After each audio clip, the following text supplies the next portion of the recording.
Hello, my name is Damian McCullough. You are very welcome to Destination Newry's News Byte. The coronavirus update. 82 people have died in Northern Ireland, while 263 have died in the Republic of Ireland due to the outbreak. 765 people died in England in the last 24 hours. Scotland death toll now stands at 447. The number of coronavirus hospital deaths across the UK stands at 8,063 at this moment in time. The PSNI will be out over the weekend to enforce the stay-at-home rule. They will also issue fines if they find that people are out and have no reason to be out and about. Their message is very simple: stay at home. You don't need to be out and travelling. The Garda are also stepping up checkpoints across the Republic to enhance the 2 kilometre rule. Again, the First Minister and Deputy First Minister have again stated that we don't relax our guard over the Easter weekend. They have stated that it's very, very important to stay at home. Easter will not be normal, as they've already stated. It is important that people follow the guidelines. Breaking news: Boris Johnson has been moved out of intensive care. And we've just heard that the Newry Reporter has stopped its weekly publication. Hopefully, it's only temporary and they will be back. I'm also going to speak to local councillor Barra O'More in a minute about local volunteers supporting the frontline staff in Newry and Craigavon. Other news: the Northern Ireland economy could contract by 10% due to the outbreak. And guess what? MPs have been given a £10,000 pay rise to work from home. You can see at the bottom of our screen where we have the death notices, and you can also read at the bottom of the screen where we have local charities have donated money. As we see, the hospice £2,000 to PIPS, 500 along with 500 to St Vincent de Paul, and along Safe Fuels give 10 by 50 vouchers to St Vincent de Paul to support the local people. So local companies are standing tall here as we speak in these serious times. So now I'm going to go to Barra and I'm going to speak to Barra. So Barra, I think you're very welcome here. You're making your debut on our News Byte. You're very, very welcome here. And you want to just tell us a little bit about the local volunteers round about who are supporting the frontline staff? Yeah, Damien, there's fantastic work going on the ground right across the district. But I know in my own area, there's quite a few people from the Byte, Camla, Newton Hamilton area who have been involved in making scrubs for the staff at the Craigavon Area Hospital and Daisy Hill Hospital.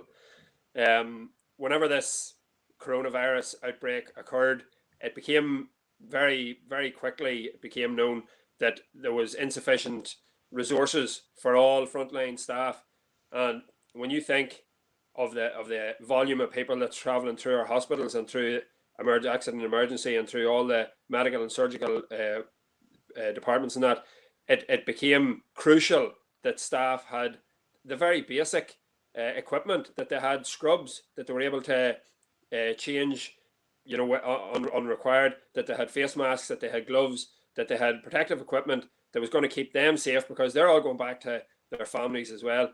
And it quickly became apparent that there was insufficient of everything, of all sorts of resources. So local dressmakers and seamstresses and local people with a needle and thread have gotten together.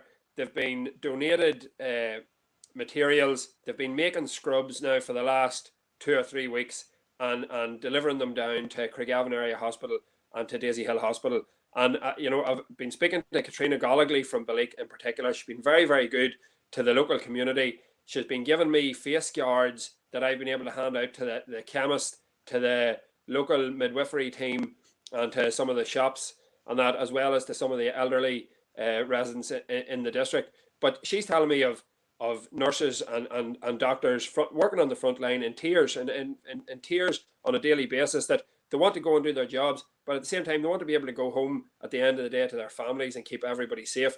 So the pressure that those frontline workers are under, it's being relieved. It's being relieved by local volunteers who are given selflessly, and I felt I had to come on the show and just make people aware of the fantastic work that's being done. I see my good mate Jerry Savage, he's a teacher in the Abbey, and he's supposed to be working from home, and he's in the T&D department, and he's making 3D face guards because the other face guards he felt maybe weren't comfortable enough for the frontline workers to be wearing, and he's making 3D face guards. And my hat goes off to them. and people are doing what's easy for them, maybe that are fit to sew and fit to make costumes out there, but the work they're doing, it's unbelievable.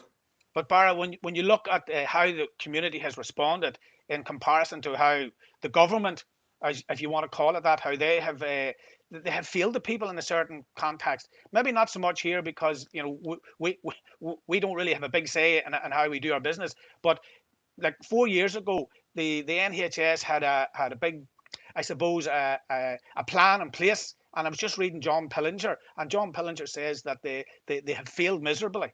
And I blame the government on that. I mean, we go back to probably just before the election, where the Tory party probably was looking at they wouldn't give the health workers a pay rise. Now, I can tell you now, after this, these people, the frontline staff, you've already talked about it, they are putting their lives to help us and to make sure that we get the best of health care that when we go into these hospitals. It's really, really unbelievable.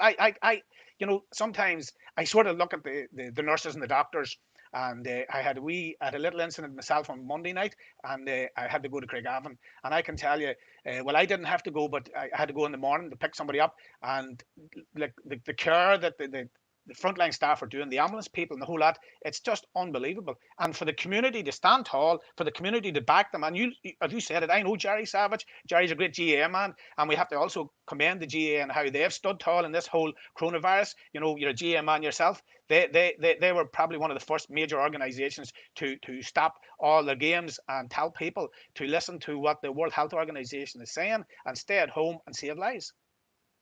Yeah. And Damian, look, without doubt, when this is all over, that'll be the time for recrimination and the time for pointing the finger and maybe noticing our shortfallings of that. But nobody could have planned for what's coming and from what's here among us now. Be it ventilators or be it basic scrubs or be it face masks or that.